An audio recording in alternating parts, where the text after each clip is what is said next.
So guys, आज अपन पढ़ेंगे one shot lecture देखेंगे आज अपन लिविंग वर्ल्ड चैप्टर का। ठीक, किस चैप्टर का? लिविंग वर्ल्ड चैप्टर का। अच्छा चैप्टर है। ये चैप्टर समझने के लिए बहुत ही ज़्यादा चैप्टर है। अपन एकदम फट से कंप्लीट करेंगे अपने चैप्टर को। चले फट से, मतलब टाइम देंगे। वन शॉट लेक्चर है, थोड़ा बहुत टाइम देंगे। रिवीजन लेक्चर नहीं है, वन शॉट लेक्चर है। अपने इसको टाइम नहीं है, अपने को समझने का है। इसको अपने को रटना नहीं है। रटना तो है ही, बायो पूरा रटना ही है, बट समझना भी है। Let's go. स्टार्ट करने से पहले ये जो PDF है जिसके हेल्प से मैं तुमको ये सब पढ़ा रहा हूँ, ये सब जो मार्किंग की गई है, ये सब मार्किंग की जो PDF है मैंने डिस्क्रिप्शन में डाल रखी है। वो जो लिविंग वर्ल्ड का बस PW का पेड सब्सक्रिप्शन भी है। ठीक है, वो भरोसा नहीं होता, मैं दिखा देता हूँ। ये देखिए PW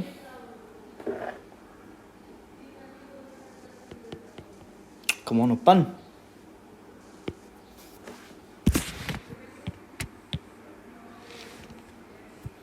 What's the issue? Wait.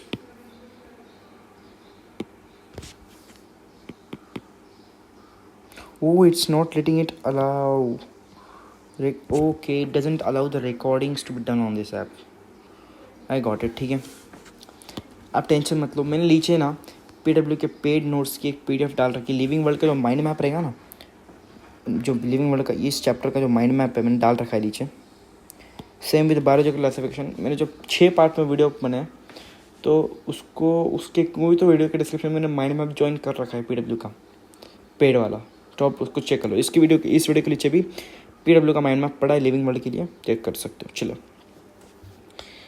तो देखो, सबसे पहले अपने को ये आना चाहिए। इसको पूरा, अरे यार इसको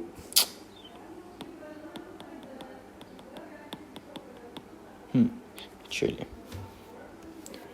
if we want to define living, we need to consider distinctive characteristics।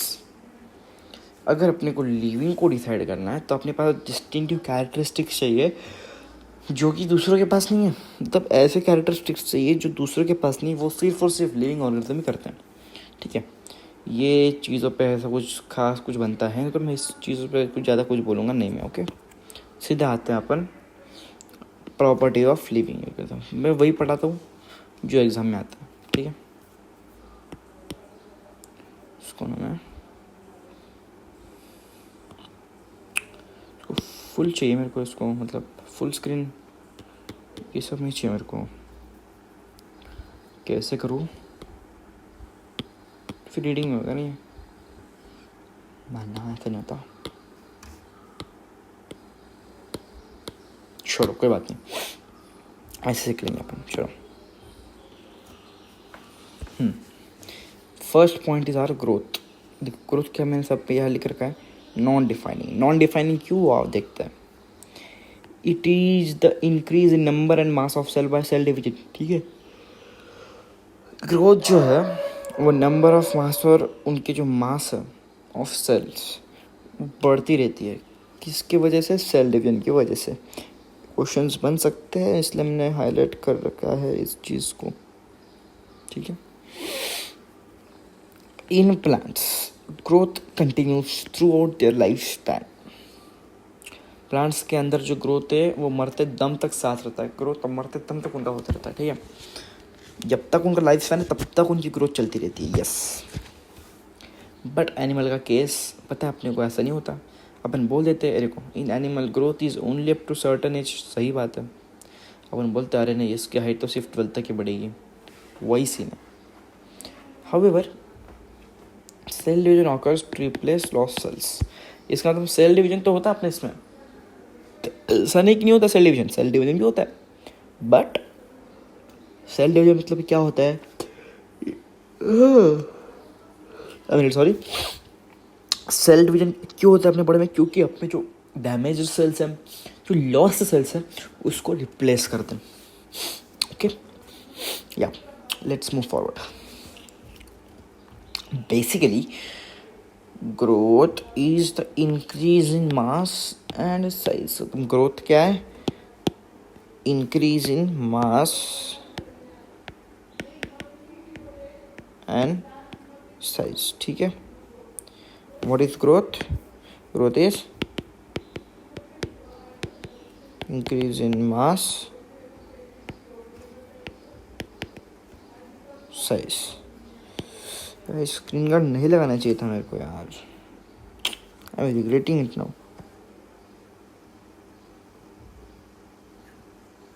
Rough as hell bro, rough as hello.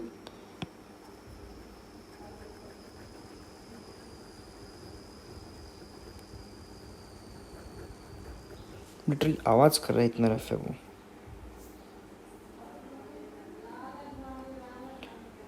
यार नहीं यार, स्क्रीन गार्ड क्यों लगा दिया मैंने इसमें.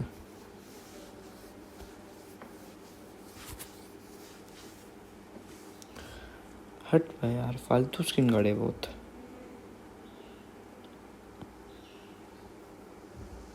देखो छोड़ो, अपन क्या बोल रहे थे.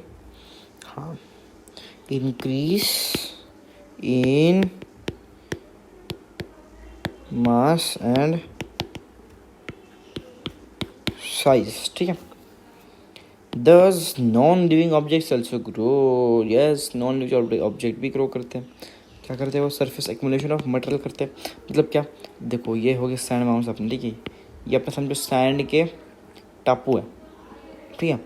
तो यहाँ पे मिट्टी मिट्टी मिट्टी जमा हो के उसकी साइज़ बढ़ती जाती है, बढ़ती जाती है, बढ़ती जाती है, बढ़ती जाती है. तो क्या कर रहा है? बाहर से उसकी ग्रोथ भी हो रही है. कैसे हो रही है? वो आजू बाजू की मिट्टी ले रहा है. इसी को अपन कहते हैं surface accumulation of material, right. तो ये नॉन मटेरियल चीज़ है, ये तो ग्रो कर रही है, right.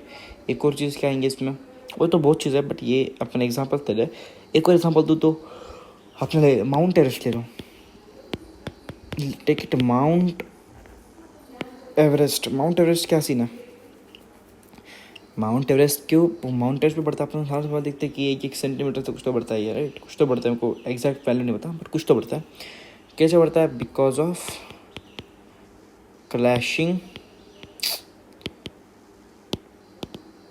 clashing of tectonic plate. पढ़ा था अपन ने ये, है ना. तो आगे बढ़ते हैं. ठीक है. So growth. अभी इससे क्या समझ में आ रहा है कि कुछ नॉन लिविंग चीज़ें भी ऐसे हैं कि जो ग्रो करते हैं. इसका मतलब क्या होता है? Sorry. So growth is not a living defining property of living organisms. Living organisms में ग्रोथ जो है वो अंदर से होती है. ठीक है, समझने के लिए दिया गया. अब reproduction. Reproduction is a non defining characteristic. कैसे? It is the production of progeny having similar features to those of parents. ठीक है. Organisms reproduce asexually and sexually. चलिए. In unicellular organisms, growth and reproduction are same because they produce by cell division. चलिए. Many organisms do not reproduce. Example: mules, workers, bees. Worker bees. ठीक है, ये पूरा worker bees इतना पूरा एक ही है. ठीक है, worker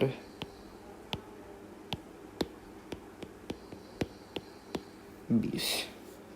फिर infertile human couples. Full stop. Hence, reproduction is not a perfect defining property of living organisms. Now, third is metabolism. It is the sum total of all biological reactions taking place inside a living system. क्या बोला? It is the sum of all biochemical. Really sorry.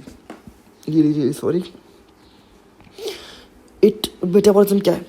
It is the sum total of all biochemical reactions taking place inside a living system.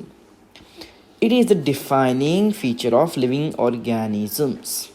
Metabolic reactions can be demonstrated outside the body in cell-free systems. Isolated metabolic reaction in vitro are not living things but living reactions. Okay. जो हो गया अपना metabolism. Now cellularization, that is an defining property. What it says, organisms are made up of one or more cells. It is the defining feature of living organism. सही बात है एकदम ही. हाँ एकदम सही बात है. अब क्या दिया? Consciousness. Consciousness is an defining one. It is the ability of organisms to sense their environment and respond to environmental stimuli like light, water, temperature, other organisms, chemicals, pollutants, etc.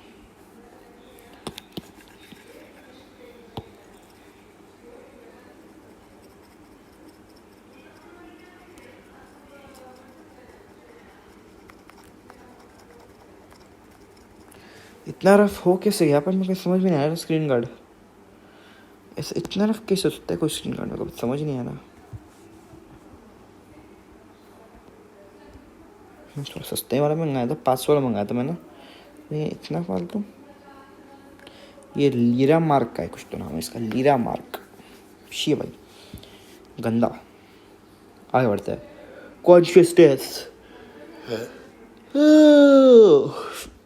Consciousness is a defining feature. It is the ability of organisms to sense their environment and respond to environmental stimuli. Okay. All organisms are aware of their surroundings, so it is the defining property of living organisms. Okay. Human, ये समझिए point. ये point समझिए. Human is the only organism having self-consciousness. Self-consciousness मतलब क्या है? Only human are aware of about them self. इसी को कहते हैं अपन सेल्फ कॉन्शियसनेस. मतलब जब अपन बोलते हैं ना, अपन जब भी देखते हैं ना अपने आप को, अपने बाल संवारते ये कहते हैं मतलब क्या अपन अच्छा दिख रहे हैं, तो अपन सेल्फ कॉन्शियस हो रहे हैं उस टाइम पे. बस इसी चीज़ को अपन कहते हैं सेल्फ कॉन्शियसनेस, है ना. चलिए ये हो गया प्रॉपर्टीज ऑफ लिविंग ऑर्गेनिजम्स. अब आते हैं diversity of living organisms. The number and types on the earth. इसको अंडरलाइन की जरूरत नहीं है, तो डेफिनेशन टाइप की है.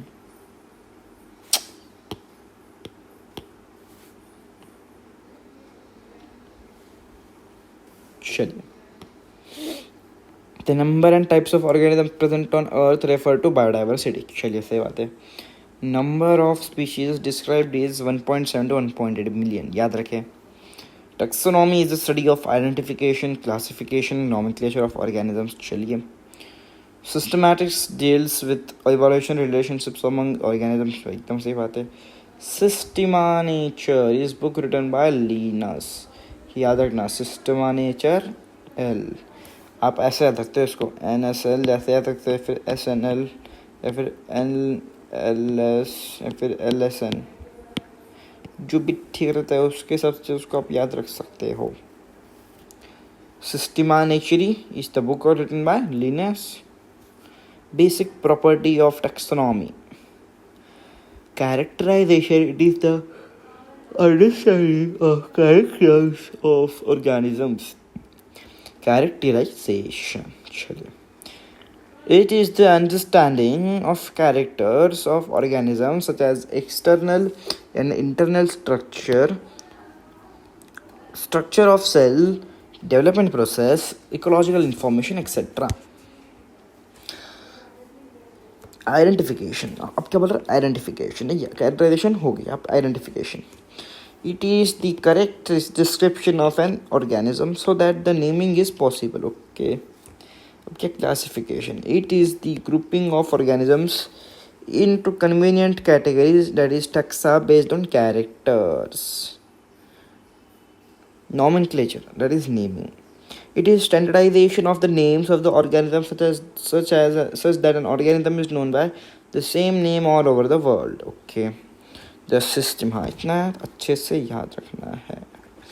Just need to learn. अरे यार गुस्सा आ रहा है मेरे को वैसे स्क्रीन पे चलाने के लिए. ठीक है. इस पेन के निक की हाल ख़राब हो रही है.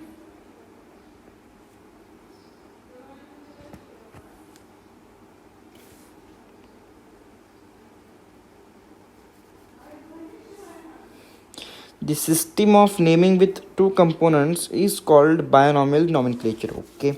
It was proposed by Linus. एकदम अच्छे से याद रखो. Yeah, botanical names are based on the rules in international code for botanical nomenclature. तो मैं अच्छे से देखो zoological names are based on international code for zoological nomenclature. इसको भी अच्छे से देखो ICBN ICZN. चलो universal rules of binomial nomenclature. Scientific names are in Latin or Latinized written in italics, with handwriting which handwritten they are underlined separately. They are underlined separately. The first is genus name and the second word is the species name.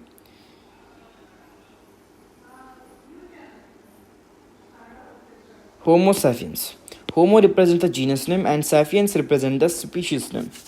The genus name starts with capital letter and the species name starts with small letter. Name of the author appears at the end of the biological name. Example, Mangifera indica Linn. It indicates that this species was described by Linnaeus. इतना ही ठीक है, ये नाम इतना ही है, Mangifera indica लिन, बस ये नाम है और इसकी इन्फॉर्मेशन दी गई है. आगे क्या, taxonomic categories. Classification involves hierarchy of steps in which each step represents a taxonomic category. All categories together constitute a taxonomic hierarchy. A group, okay, समझे, चला आगे बढ़े. A group of organisms occupying a particular category is called a taxon. Plural is also known as taxa. Example, class Mammalia. Each category or taxon represents a unit of classification. Okay.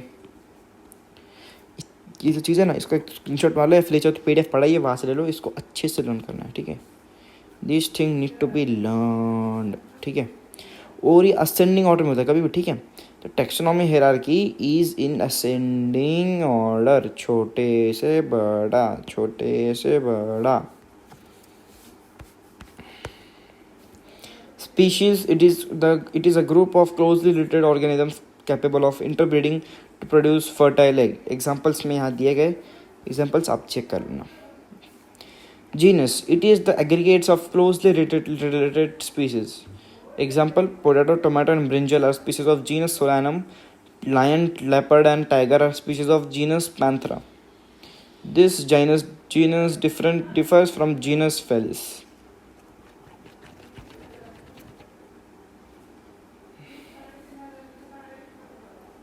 Genus Felis.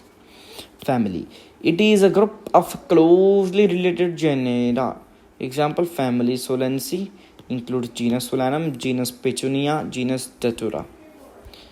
Family Felidae includes genus Panthera, genus Felis.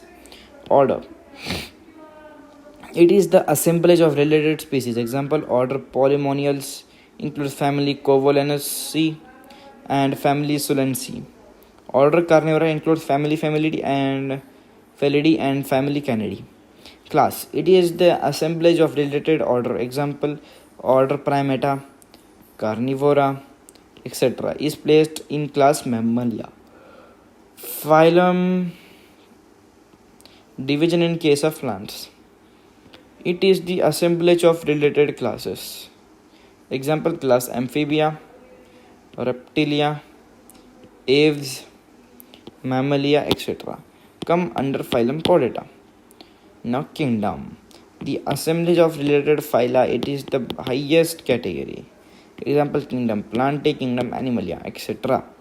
अभी यहाँ पे देखो total कितने, 1 2 3 4 5 6 7 8, 1 2 3 4 5 6 7 8 9 9, यहाँ पे total 9 types दिया अलग अलग. 9 के 9 एकदम अच्छे से लर्न कर लो, क्वेश्चंस बनते हैं इस पर से, ठीक है. एक एग्जांपल के लिए मैं ले लेता हूँ, चलो इसे वीट का ले लेता हूँ मैं, ठीक है. अब देखो कॉमन नेम क्या है, वीट है. बायोलॉजिकल नेम क्या है इसका, ट्रिटिकम अस्टिवम. ट्रिटिकम अस्टिवम क्या है, ट्रिटिकम अस्टिवम. स्पीशीज है इसके अस्टिवम और ट्रिटिकम है इसका जीनस. फैमिली इसकी क्या है, पोसी. ऑर्डर क्या है, पोल्स. क्लास में क्या है, मोनोकोटाइलडोनी. फाइलम क्या है, एंजियोस्पर्मी. किंगडम क्या है, प्लांटी. अभी last part, that is taxonomical aids, that is herbarium. It is a store house of plant specimens that are dried, pressed and preserved on sheets and are arranged according to genus. Families की क्या है? पोसी। Order क्या है? Poles. Class में क्या है? मोनोकोटाइलडोनी। Phylum क्या है? एंजियोस्पर्मी। किंगडम क्या है? प्लांटी। अभी last part, that is taxonomical aids, that is herbarium. It is a storehouse of plant specimens that are dried, pressed, and preserved on sheets and are arranged according to universally accepted classification. Okay, चलो. Herbarium sheets are labeled with information about date and place of college, English, local, and botanical names, family, character's name, etc. B. Botanical garden. These are specialized gardens having collections of living plants for reference and identification. Each plant is labeled with its botanical name and family. Famous example दिए गए। और guys ये देखो, इस part पे questions नहीं बनते, clear बता रहा हूँ मैं, क्वेश्चंस नहीं बनते इस पार्ट पे। तो इस पार्ट को तुम टोटली इग्नोर मार सकते हो, टोटली इग्नोर मार सकते हो, टोटली इग्नोर मार सकते हो इस पार्ट को, ठीक है। फिर भी लर्न मैंने नीचे PDF डाल रखा है, अगर टाइम मिलता है इसको भी देखो। तुम्हारे टेस्ट वाले, सॉरी तुम्हारे जो कोचिंग वाले ना, कोचिंग वाले इस पर क्वेश्चंस डाल सकते हैं फॉर श्योर, तो लर्न कर लेना इस पर, ठीक है। कोचिंग वाले पे भरोसा नहीं भाई, कोचिंग वाले कुछ भी कर सकते हैं, कोचिंग वाले हैं माम।